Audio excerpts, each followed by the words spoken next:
vai pra pós. Então, mas eu não entendia o que era aquilo. E hoje eu entendo, é uma coisa muito ruim. Você se sente totalmente sem energia. Uma coisa que ia no corpo todo. É muito estranho. Aí eu comecei a tossir muito, até que um dia eu senti uma dor aqui, de tanto tossir. E aí eu cheguei em casa, eu não vou pra pós hoje, eu vou ver o que é isso agora. Porque além de eu estar tossindo, em nenhum momento passou pela minha cabeça que era tuberculose, mas estava me incomodando, eu estava sentindo uma dor no peito. Fui para uma emergência do hospital particular em Ipanema. A médica que me consultou falou que eu estava ficando asmática.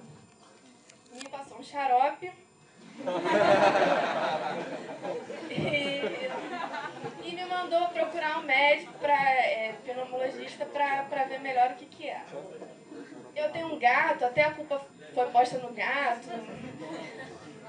Aí, no dia seguinte, na mesa do almoço do trabalho, eu trabalho com uma médica, ela não exerce mais a função, mas ela é médica.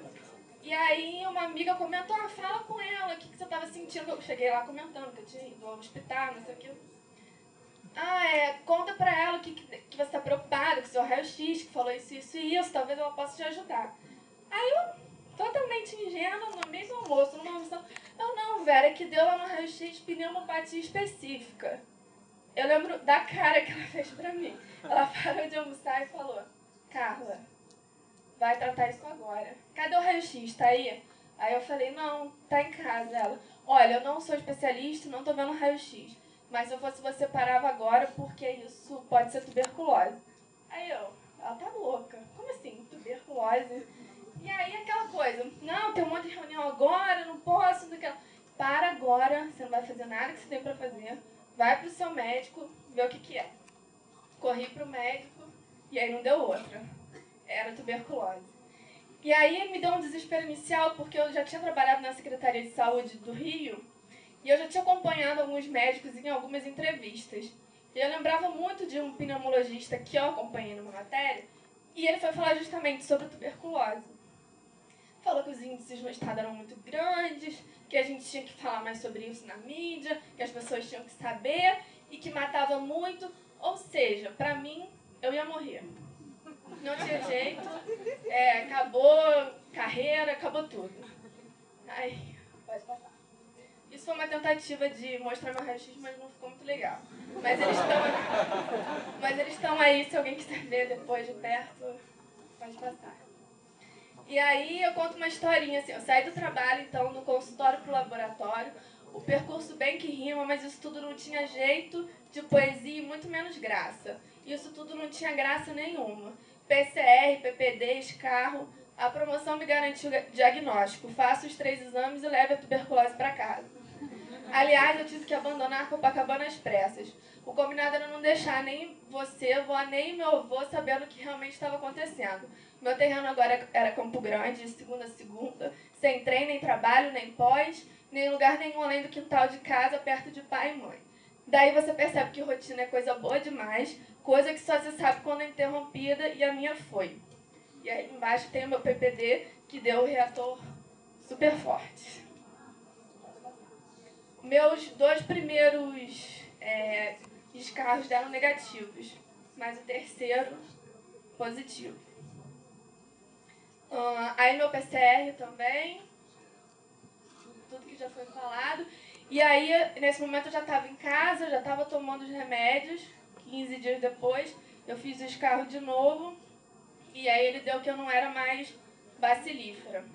Então, agora que me chega a notícia de que eu não sou mais alguém radioativo, porque o meu teste de escarro garantiu que eu não sou mais bacilífera, deu vontade de escrever sobre o escombro que se fez em mim. Aí eu comecei a história.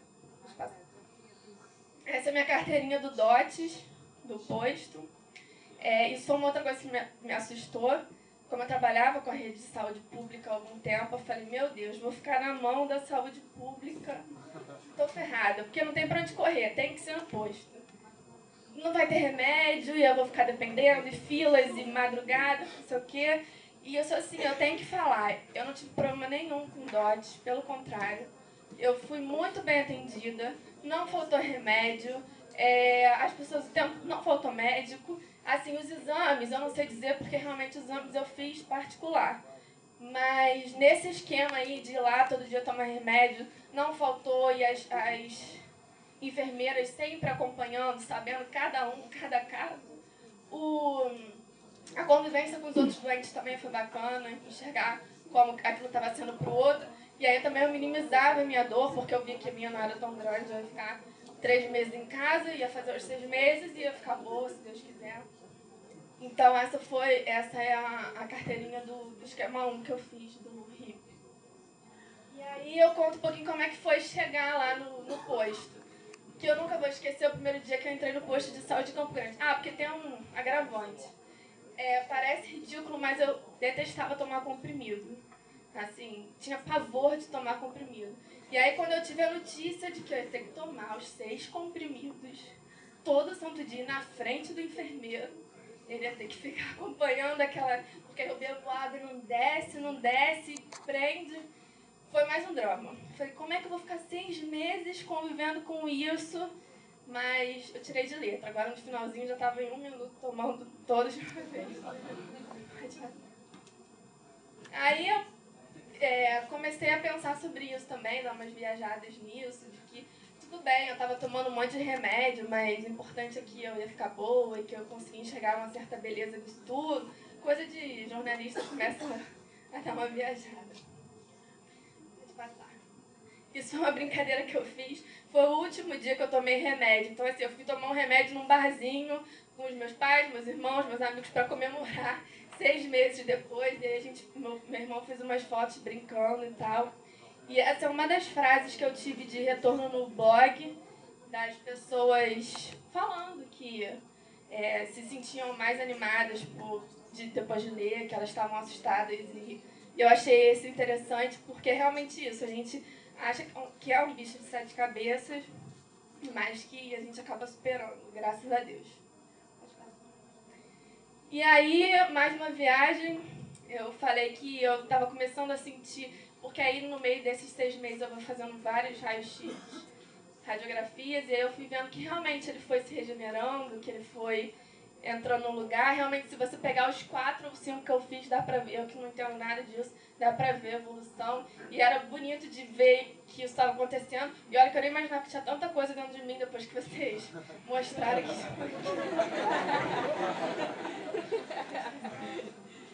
Aí, esse já é o último diagnóstico do raio-x. Foi um super alívio, ele não dá mais pneumopatia específica. Ele realmente deixa as sequelinhas lá, as estrias e tal. Mas quem viu meu raio-x diz que quem não souber que eu tive tuberculose pode passar despercebido. Então esse momento cura também assim, foi super aliviante, foi super comemorado e, enfim. E aí essa foi a impressão que eu tive quando o médico falou pra mim assim, você está curada. A minha vontade era realmente que aquilo era uma música, a palavra cura para quem está doente, na mão de um médico, de um medicamento. Quando você escuta, então, quando vocês falarem isso para alguém, saibam que vocês estão fazendo muito bem para alguém. Quando você fala que realmente parece música e que você está livre de um peso nas costas. Pode passar. E aí, o último, como a gente está falando muito de respiração, de pulmão, esse é o último texto que está no meu blog. E aí eu falo sobre essa coisa de respirar, do ar entrar. E aí eu estava lá escrevendo para minha avó, então eu dei uma pausa e no caminho me encontrei com o quarto dos meninos. Os 2 dormem profundamente. Fiquei olhando o vai e vem de seus peitos, puxando e devolvendo ar. Já viu como é bonito? Tem uma cadência, um ritmo, um barulhinho bom de vida entrando pelo nariz e passando rápido e certeiro pelo sistema respiratório. Bonito mesmo, João e Pedro respirando. E pensar que ninguém ensina isso a um bebê humano. Eles são meus irmãos. Isso a gente também já nasce sabendo. Então, só para deixar vocês também com essa ideia de que é muito bonito que vocês estudam assim o que a gente tem por dentro. Toda essa...